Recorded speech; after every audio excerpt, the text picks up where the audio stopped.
નમસ્કાર. આજે આપણે પાણીની દુનિયામાં એક સફર કરવાના છીએ. હા, એ જ પાણી જે આપણને બહુ જ સામાન્ય લાગે છે, પણ એની અંદર કેટલાય રહસ્યો અને જાદુ છુપાયેલા છે. તો ચાલો આજે આપણે સાથે મળીને પાણી સાથે કેટલાક પ્રયોગો કરીએ અને જોઈએ કે શું થાય છે. ચાલો, આ સફરની શરૂઆત એક મજેદાર સવાલથી કરીએ. સેજલ નામની એક છોકરી એની મમ્મીને રસોડામાં પૂરી બનાવતા જોતી હતી.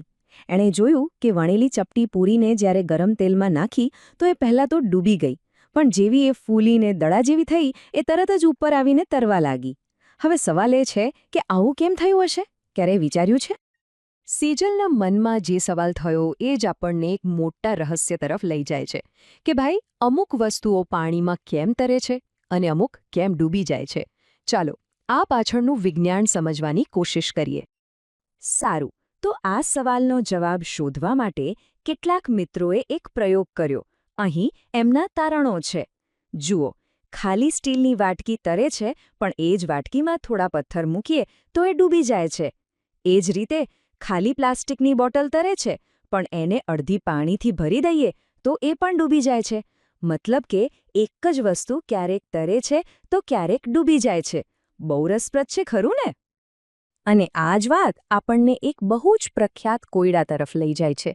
વિચારો, લોખંડનું બનેલું હજારો ટન વજનનું જહાજ દરિયામાં મસ્ત તરે છે, પણ એ જ લોખંડની બનેલી એક નાનકડી, સાવ હલકી સોયને પાણીમાં નાખો તો એ તરત જ ડૂબી જાય છે. આવું કેમ? તો મિત્રો, આ બધા પાછળનું ખેલ છે આકારનો. હા, વસ્તુનો આકાર નક્કી કરે છે કે એ તરશે કે ડૂબશે.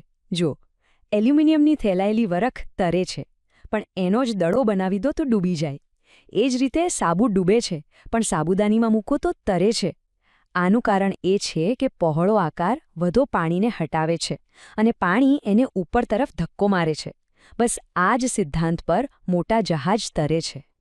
તો આપણે એ તો સમજ્યા કે વસ્તુનો આકાર બદલીને એને તરાવી શકાય છે, પણ શું આપણે પાણીમાં જ કંઈક ફેરફાર કરી શકીએ? શું આપણે પાણીને જ એટલું મજબૂત બનાવી શકીએ કે એ ડૂબતી વસ્તુને પણ તરાવી દે? ચાલો જોઈએ. એક સવારે સેજલે કંઈક આવું જ કર્યું, જે કોઈ જાદુથી ઓછું નહોતું. જુઓ, થયું ને જાદુ! સાદા પાણીમાં લીંબુ ડૂબી ગયું. પણ પછી સેજલે ધીમે ધીમે પાણીમાં મીઠું ઓગાળવાનું શરૂ કર્યું. અને થોડીવાર પછી શું થયું? એ જ લીંબુ પાણીની સપાટી પર તરવા લાગ્યું. હકીકતમાં મીઠું ઓગળવાથી પાણી ભારે અને ઘટ્ટ થઈ ગયું, અને આ ભારે પાણીએ લીંબુને ઉપર તરફ વધારે જોરથી ધક્કો માર્યો અને લીંબુ તરી ગયું. અને તમને જાણીને નવાઈ લાગશે કે આવું જ કંઈક આપણી પૃથ્વી પર એક જગ્યાએ ખરેખર થાય છે. એ જગ્યાનું નામ છે મૃત સમુદ્ર, એટલે કે ડેડ સી. આ મૃત સમુદ્રનું પાણી એટલું બધું ખારું છે કે તમે કલ્પના પણ ન કરી શકો. એના માત્ર 1 લીટર પાણીમાં લગભગ 300 ગ્રામ જેટલું મીઠું હોય છે. આટલા બધા મીઠાને કારણે પાણી એટલું ઘટ્ટ થઈ જાય છે કે કોઈ માણસ એમાં ડૂબી જ ન શકે. તમે બસ પાણી પર આરામથી સૂઈ શકો છો. સારું, તો આપણે તરવા અને ડૂબવાની વાત કરી. હવે ચાલો પાણીના બીજા એક જાદુ વિશે વાત કરીએ. જ્યારે આપણે પાણીમાં કોઈ વસ્તુ નાખીએ ત્યારે અમુક વસ્તુઓ તો જાણે ગાયબ જ થઈ જાય છે. એ ક્યાં જાય છે? ચાલો આ અદૃશ્ય થવાનો ખેલ સમજીએ. જો, બધી વસ્તુઓ પાણીમાં ગાયબ નથી થતી. તમે મીઠું કે ખાંડ પાણીમાં નાખીને હલાવો તો એ થોડી વારમાં દેખાતા બંધ થઈ જશે. આને કહેવાય ઓગળવું. પણ જો તમે ચોક પાવડર કે માટી નાખશો તો એ ઓગળશે નહીં, બસ નીચે તળિયે જમા થઈ જશે અને પાણીને ઢોળું કરી દેશે. હવે તેલ અને પાણીનો કિસ્સો તો એનાથી પણ અલગ છે. સેજલ અને એના ભાઈ વિકાસે પાણીમાં તેલના ટીપાં નાખીને ખૂબ હલાવ્યું. સેજલને લાગ્યું કે તેલ ઓગળી ગયું, પણ વિકાસે કહ્યું, ના જો, હજી નાના નાના પીળા ટીપાં ઉપર તરી રહ્યા છે. તો અહીં વિકાસ સાચો હતો. તેલ પાણીમાં ક્યારેય ઓગળતું નથી.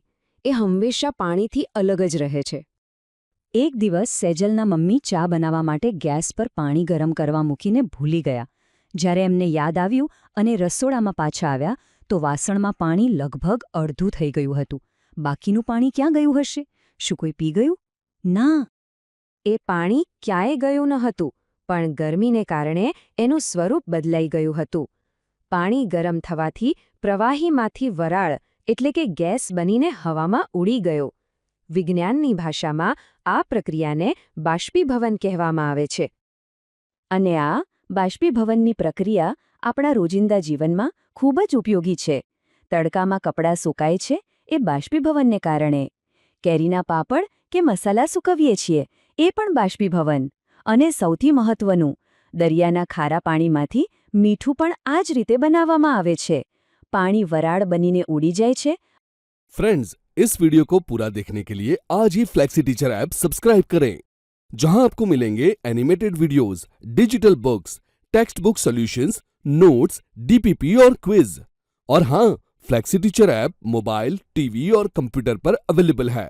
और अगर आपके पास इंटरनेट नहीं है तो तुरंत ऑफलाइन सेट टॉप बॉक्स के लिए संपर्क करें. Flexi teacher, the one you needed.